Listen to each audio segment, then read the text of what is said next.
Railway থেকে notice, বন্ধ করে দেওয়া হলো স্কুল। কোনো উপায় না পেয়ে রাস্তায় বসে পড়াশোনা করছে ছোট্ট পড়ুয়ারা।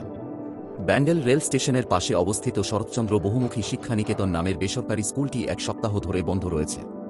স্কুলের গেটে তালা ঝুলছে, ফলে বিপাকে পড়েছে ছাত্রছাত্রীরা।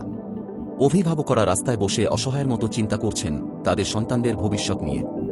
40 বছরেরও বেশি সময় ধরে চলে আসা এই স্কুলটি একসময় ছিল ছোট্ট একটি ছিটে বেড়ার ঘর, পরে শরৎচন্দ্র ইনস্টিটিউটের মাধ্যমে এটি পরিচিতি পায়। বহু ছাত্রছাত্রী এই স্কুল থেকে শিক্ষা লাভ করে প্রতিষ্ঠিত হয়েছেন, তাদের মধ্যে অনেকেই আজ এই স্কুল বন্ধ হওয়ার খবর পেয়ে ফিরে এসেছেন। অভিভাবক ও প্রাক্তনীরা অভিযোগ করেছেন, রেল কর্তৃপক্ষ হঠাৎ করে স্কুল বন্ধ করে দিয়েছে, যার ফলে বাচ্চাদের কোথায় পড়াবে সেই নিয়ে উদ্বেগ তৈরি হয়েছে। তারা আরও দাবি করেছেন, যদি রেল স্কুলের জমি দখল করে নেয় তবে স্থানীয় কেন্দ্রীয় বিদ্যালয়ে এই ছাত্রছাত্রীদের স্থানান্তর করা হোক, না হলে বিকল্প কোনো ব্যবস্থা করা উচিত। স্কুলের প্রধান শিক্ষক সুবোধ চন্দ্র দাস জানান, গত 25 তারিখে রেল কর্তৃপক্ষ স্কুল বন্ধ করার নোটিশ দেয়।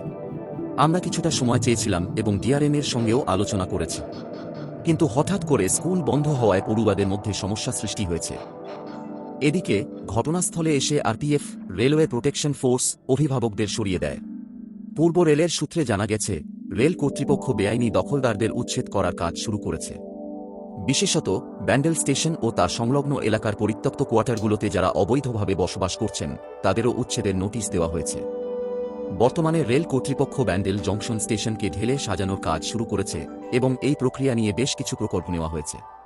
পূর্ব রেলের মুখ্য জনসংযোগ আধিকারিক দীপ্তিময় দত্ত জানিয়েছেন, আইনি প্রক্রিয়ায় বেআইনি দখলদারদের উচ্ছেদ করা হচ্ছে।